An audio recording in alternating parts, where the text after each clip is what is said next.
বিসমিল্লাহির রহমানির রহিম। আজকের পড়া হলো ৩০ নং পৃষ্ঠা থেকে। ফাসলুন সাদিসুন, ষষ্ঠ পরিচ্ছেদ। ইসমু কানা ওয়া আখাওয়াতিহা ওয়া হিয়া সারা ওয়া আসবাহা ওয়া আমসা ওয়া আদহা ওয়া যাল্লা ওয়া বাতা ওয়া রাহা ওয়া আদা ওয়া আদা ওয়া গাদা ওয়া মা জালা ওয়া মা বারিহা ওয়া মা ফাতিআ ওমান ফাক্কা ওমা দামা। তো মুসান্নিফ রাহিমাহুল্লাহ তাআলা মারফুআত ৮ প্রকার বর্ণনা করেছিলেন, ৮ প্রকারের শিরোনাম দিয়েছিলেন। তো এখানে ষষ্ঠ প্রকার হচ্ছে কানার ইসিম। কানা ও তার সমগোত্রীয় যে শব্দগুলো আছে তার ইসিম সর্বদা রফা হবে। মুসান্নিফ রাহিমাহুল্লাহ তাআলা এই শব্দগুলো বর্ণনা করার পর এটাকে আফআলে নাকিসা বলে। তো ফাহাদিহিল আফআল তাদখুলু আইদান আলাল মুবতাদা'i ওয়াল খাবারি ফাতারফাউল মুবতাদা'a ওয়া ইউসাম্মা ইসমা কানা ওয়া তানসিবুল খাবারা ওয়া ইউসাম্মা খাবরা কানা। অতঃপর এই ফেয়েলগুলো মুবতাদা এবং খবরের শুরুতে প্রবেশ করবে, মুবতাদাকে রফা দিবে, ওয়ায়ুসাম্মা ইসমা কানা, আর তাকে কানার ইসিম নামে নামকরণ করা হয়, তাকে কানার ইসিম বলে আখ্যায়িত করা হয়। ওয়াতানসিবুল খাবরা, এবং খবরকে নসব দিবে, ওয়ায়ুসাম্মা খাবরা কান, এবং তাকে কানার খবর বলে আখ্যায়িত করা হয়। ফাসমু কানা হুয়াল মুসনাদ ইলাইহি বা'দা দুখুলিহা, কানার ইসিম সেটা মুসনাদ ইলাইহি হবে কানা প্রবেশ করার পরে। নাহবু কানা জাইদুন কাইমান, জায়েদ দণ্ডায়মান ছিল।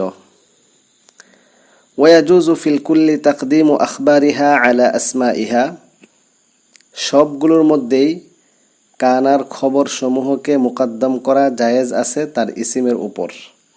নাহবু কানা কাইমান জাইদুন। ওয়া আলা নাফসিল আফআলি আইদান ফিত তিসআতিল উওয়াল, এমনকি স্বয়ং ফেয়েলের উপরেও মুকদ্দম করা যাবে প্রথম ৯টির শব্দের মধ্যে। নাহবু কাইমান কানা জাইদুন, কাইমান কানা জাইদুন, জায়েদ দণ্ডায়মান ছিল।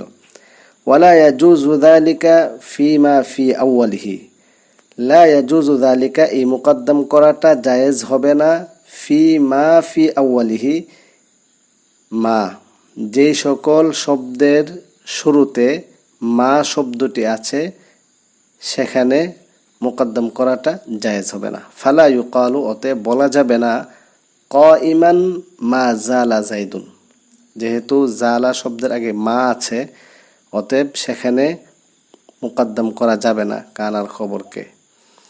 ওয়াফি লাইসা খিলাফুন, তবে লাইসার ক্ষেত্রে একটু বিপরীত। ওয়াবাকিল কালাম ফি হাদিহিল আফআল ইয়াজিউ ফিল কিসমি সানি ইনশাআল্লাহু তাআলা, অবশিষ্ট কথা ফেয়েলের মধ্যে দ্বিতীয় কিসিমে ফেয়েলের মধ্যে আসবে ইনশাআল্লাহ, আল্লাহ চাহেতু।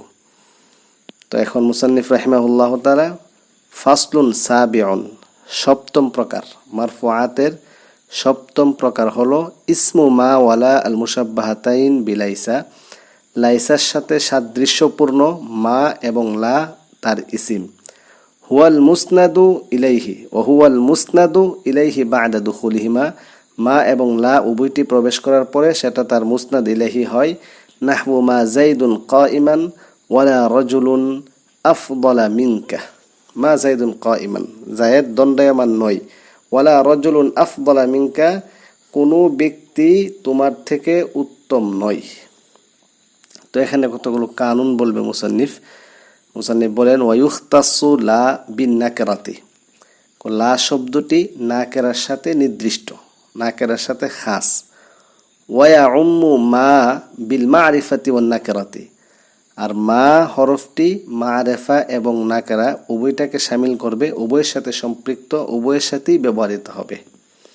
তো এই হচ্ছে মোটামুটি এই সপ্তম প্রকার গেল। এখন অষ্টম প্রকার, আর অষ্টম প্রকার হলো খবরু লা লিনাফিল জিনসি, জিন্সকে নফি করার জন্য লা যে সেই লার খবর।